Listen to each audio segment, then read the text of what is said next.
Do I need to say hi or just say we're putting together a brick and mortar, a permanent restaurant. We want you to be a part of this called Vinai because we wanted the community. So we wanted a wave. Okay, wait, I got this. Don't worry.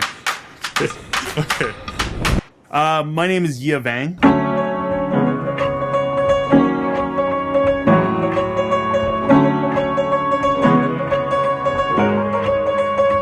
I started out in the kitchen as a dishwasher, been able to move up to a prep cook, working on the line. Then I got a chance to work with some of the best chefs in the nation here in the Twin Cities. So Chef, thanks for being here. I'm the lucky guest of Chef Yia Vang. Featuring Yia. When Yia Vang is in the kitchen, I realized that the food that spoke to me the most was Hmong food, the food from my mom and dad's table. One of the things we always say with the food we do is that we say that every dish has a narrative. If you follow that narrative long enough and close enough, you get to the people behind the food. If you want to know the Hmong people, know their food, because in our food, our cultural DNA is intricately woven into the foods that we eat.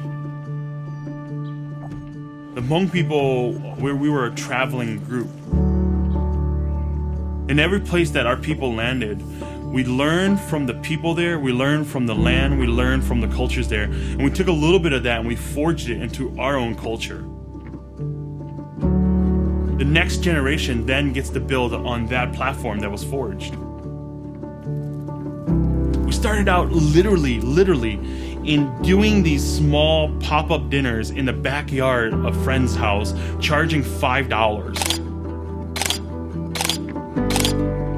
And then we kind of slowly moved to the pop-up thing where we actually now had a borrowed space. Yia serves up his unique menu in pop-up fashion, guest chefing at restaurants around the area. Then we eventually moved from that to where we have now is this trailer. Yia now runs Union Kitchen. Hey, Chef. Hey, Chef, how you doing? Good, my man, you? And now we have this opportunity to say, hey, we want to build. We want to have something that's our own.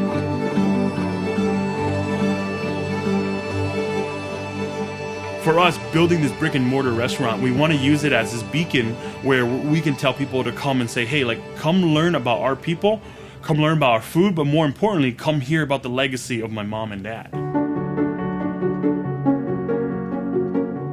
Growing up, the first place I learned how to cook was over a wood fire grill. It was in the back of the house where my father turned our fire pit that we had into this grill, and he put this wire, almost like chicken wire on top of it, and we would just grill out there. And he taught me how to work with the embers and how to move the fire around, how to create hot spots, how to create cool spots. And he taught me how to look at the meat and as the fire is caramelizing, it's having that beautiful Maillard effect on that piece of meat. And then when we would come in the house, I was smelling like smoke, and I loved that smell.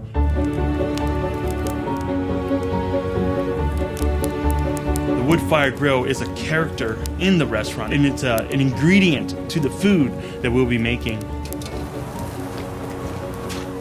Fire also represents for a lot of us Hmong people living in Laos and in the refugee camps in Thailand, we just cooked over a fire. That was our emblem. It was our heat, it was a sense of light, and it was also a sense of survival of our food.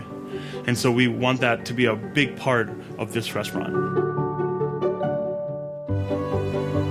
Vinai is one of the largest refugee camps in Thailand.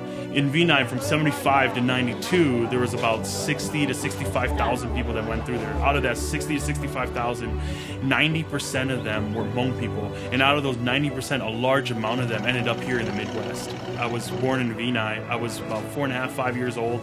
And then we immigrated here to America as refugees. And so to me, Vinai is the symbol of hope. It's a symbol of restart. It's a place where people can come and rest. We wanted to name this restaurant Vinai for a sense of hope, a sense of community, and for me, it's the legacy of my parents.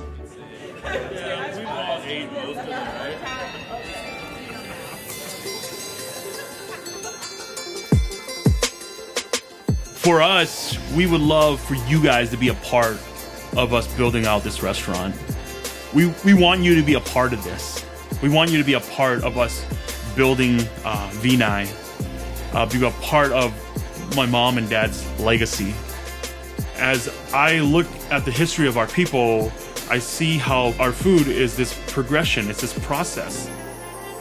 It's not one definite thing. And hopefully in the next, 20, 30 years that these young Hmong chefs who are coming up, they can take what we've done here and they can build it into their own. And that's what Hmong food is.